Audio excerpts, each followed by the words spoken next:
Hello there and welcome to this video. So what you see in front of us is the mock-up or flow diagram. You can call it many things, and it also contains a lot of technical information. So it's a mashup of many different diagrams. But in my opinion, it really helps to get the big picture. I'm going to take you through the idea itself and the different components used, the different variables used, and the different UI elements, the flow functions, events, and all of the good stuff. We're also going to be seeing the data mapping, which makes things easy to understand. All right, so let's take one step at a time. The first thing to understand is we have two pages. One is the home page and the next one is the details page. On the home page, we are doing two specific things. One is we are creating the record, basically the name and the email of the guests you meet or prospective customers or friends, whoever that may be. And we're also reading those items from the local storage. In the second page, details page, you're able to see the details, you're able to update the email, you're also able to delete the record. So that's what is happening in these two pages. Now, let's take it from the top. So in this section, we're going to be focusing on storing the data permanently. And it is going to be on the local storage. So when we say local storage, it could be on your mobile phone where the app is installed. It could be on the browser from where you're using the app, or it could be from any other device. Now the main thing to remember is other devices will not be able to use this information unless you have configured something to be able to do that.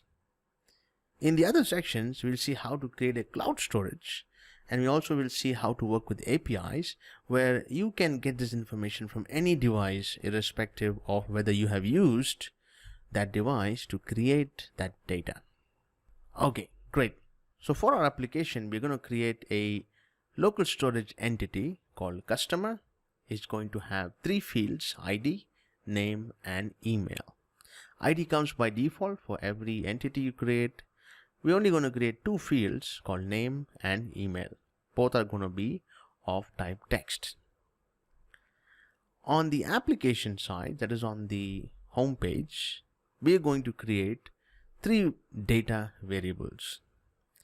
Now keep in mind that data variables are different from page variables and app variables because they borrow the schema of the entity which they are based on.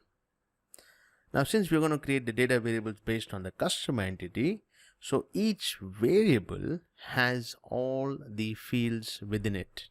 So we're going to create one variable called gr, and this is going to be to get information or to get records.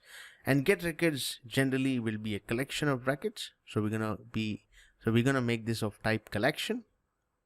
Next, we're gonna create a data variable called cr, and this is gonna be of type single because we're gonna use this to create the record. Next, we're gonna create a variable called upde, update or delete, and this is also gonna be of type single, and we're gonna use this to update and delete the records. Now, of course, you can use any variable name you like. Now we're going to first discuss the operation of creating the records.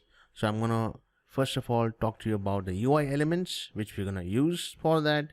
We're going to touch base on the variables we're going to use for that, on the event, on the flow logic, item which we're going to use, or functionality which we're going to use. So we're going to see the end-to-end operation of the create function from the CRUD operation set. All right. So in the home page, we have a headline, and then we have two text boxes. These are text input, and then we have a button. So these are the three UI elements which have to do with creating a record. The first text box is bound to the CR data variable. And within that schema, keep in mind that the CR data variable has all of these three fields within itself. So you're going to bind the name field to the text input item. And then for the email, you're going to do the same. You're going to bind the CR data variable, and within the CR data variable, you're going to bind the email to the email. So you understand what's happening, right? So when the user is entering the name and email, it is stored in these two variables. Great. Next is the create button. So this is a button, as you can see. Now when the user is clicking on the button, you want the record to be created. So there are a couple of things here. So first is the UI element, which we already have. Now next is the event component tab. So because somebody is going to tap on the button, so you need that event component tab. And when that happens, what do you want to do? You want to be able to create that record. So in the logic canvas, we are going to use the flow logic component called create record. So this flow logic component create record helps you to create the record. Now in the create record, you have to program it and you have to do the data mapping. So the first part of the programming is to choose the resource. Now keep in mind that in the local storage, you can have multiple entities. So the first thing to do is to choose your entity. So in this case, we only have one entity, so it makes things pretty straightforward. So you're going to go to resource and choose customer. Then you have to do the mapping. That's pretty straightforward. So here we have the customer entity items, and here we have the CR data variable items. So you're going to map the name to name and email to email. Now just to make it even more clear, what's going to happen is when the user enters name and email, it's going to be stored in the data variable CR, and within that in the proper field of the schema, name and email, and you're simply mapping that to the actual local storage customer entity name and email. That's it. Great. I hope that was clear. Now the next in the CRUD list is going to be the read operation. So this is when you want to read all the items. So that's pretty straightforward. So for that, we're going to be using a list of items, and you can put this inside a scroll component so that you can scroll the list of items. Then you're going to be using the repeat function, and you're going to bind the repeat function to the GR variable, which is the get records data variable. Then you're going to map the primary content of the list item to the name and the secondary content of the list item to the email. This is probably the most simplest and easiest operation you have to do. The next operation we're going to see is the update the details. Now, but before that, something very interesting has to happen. That is, when a user clicks on the list item, this has to open the details page, and it has to pass the information of the specific record on which the user clicked. This is something very simple which we do on a daily basis pretty much on all applications which we use. But in our learning curve, this is a very interesting piece of operation. So this functionality depends on the user clicking on the specific list item. So that's going to be of the event component tab. And when that happens, what do you want to do? You want to use the flow logic component called open page, because when the user clicks on the component, you want to open the page details, right? And not only that, you also want to pass the information on the specific record from the list item on which the user clicked. So what we're going to do is we're going to take the current ID, which is basically the record on which the user clicked, the current.id, the current.name, and the current.email. So this is how you read on which the user clicked. And now we have to pass this information to the next page. And you're going to be able to do that by creating something called the page parameters. So these page parameters, ID, name, and email, have to be created on the target page, and you're going to have to simply map the current.id to id and so on. So what we're going to do is you're going to map what the user selected, the information, the current tuple on the list, and you're going to pass that information to the details page, and the information is going to be carried over by page parameters. That is the main function of the page parameters, is to be able to carry information from one page to another page.